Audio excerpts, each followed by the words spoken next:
SCP-015-IT AKA The Boogeyman. Object Class Euclid. Special Containment Procedures. SCP-015-IT is contained in a standard cell for humanoids in Site Victoria, and is kept under surveillance by a system of cameras and infrared sensors. The room and the adjacent corridors must be painted white and be kept well lit. 2 times per day, a pig, his suspect domestica, is to be introduced in the cell to let SCP-015-IT feed. Personnel assigned to SCP-015-IT must take psychological evaluations weekly and must be recycled every 3 months. Description: SCP-015-IT is a humanoid entity around 1.9 meters tall, with hairless skin capable of absorbing 98% of incident light. Its face presents neither nose or external ears, and its eyes can emit light due to the photophores placed on its iris. The mouth has 8 pointed teeth in each jaw, while the tongue, at 28 centimeters long, is forked. On both points, there are 2 hollow needles directly connected into the esophagus. SCP-015-IT's arms are disproportionately long when compared to the body, and the hands end with 4 clawed hands. Physically, SCP-015-IT presents a reduced muscular mass. Despite this, it is surprisingly strong and can easily subdue an adult human. SCP-015-IT is highly resilient to physical damage and can heal quickly from wounds and damage to internal organs. SCP-015-IT is predominantly active during the night and feeds exclusively on adrenaline and noradrenaline produced by mammals, with a preference for human prey. To reduce them, SCP-015-IT developed a hunting method aimed at scaring its target as much as possible. Usually, it hides in the dark spots, trying not to be seen, and stalks its victim. If it is not spotted, SCP-015-IT waits until its prey is distracted and approaches it silently before grabbing it and biting them on the side. The bite is not meant to kill the victim, but to use the large teeth as anchors. While the tongue darts forward and sinks directly in the adrenal gland. The blood rich with adrenaline and is aspirated from one of the needles, while the seconds expel it with the addition of a mild sedative.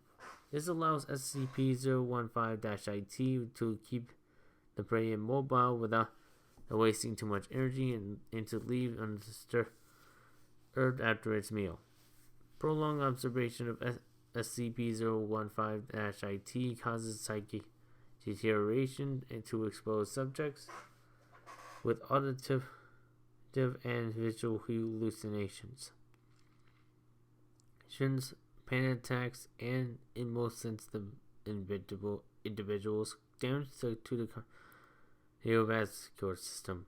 The first symptoms will appear after 2 weeks, but this time it is reduced if SCP-015 IT doesn't feed irregularly. The cause of this phenomenon is currently unknown, but it is theorized it is the same method to rend vulnerable prey that would be too strong or aggressive otherwise. Recovery log. SCP-015-IT was captured on 22/05/2012 after the police of data redacted in the province of Caserta. They received many reports of vampire attacks. Site Victoria sent the SSMIV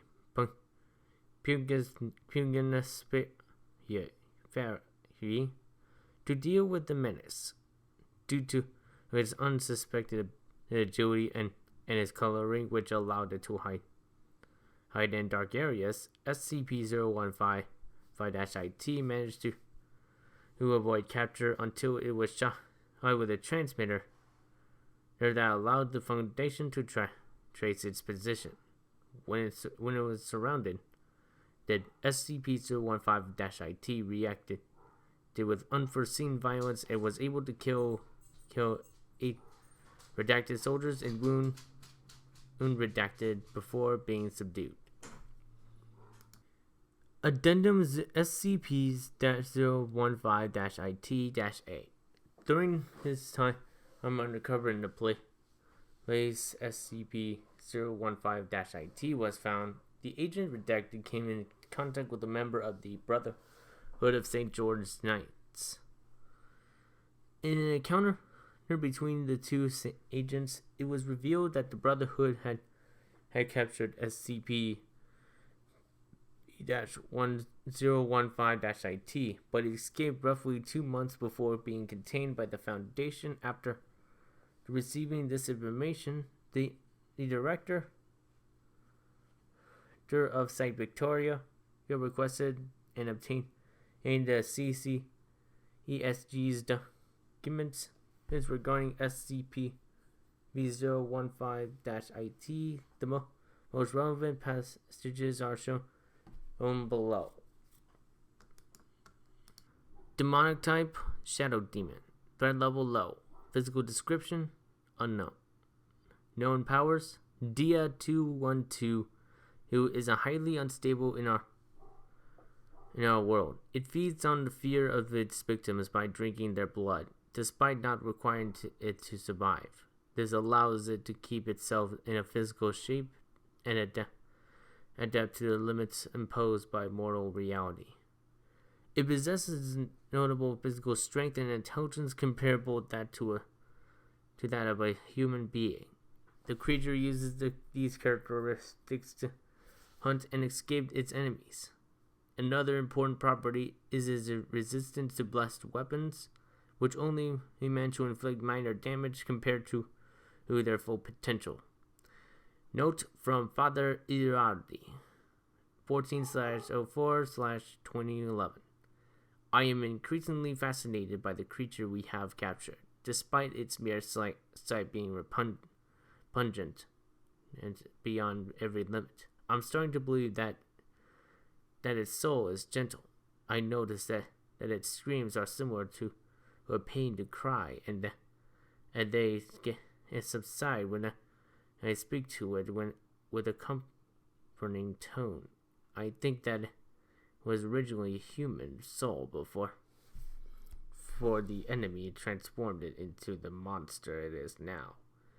I must find a way to communicate with it. It is my duty to bring back to the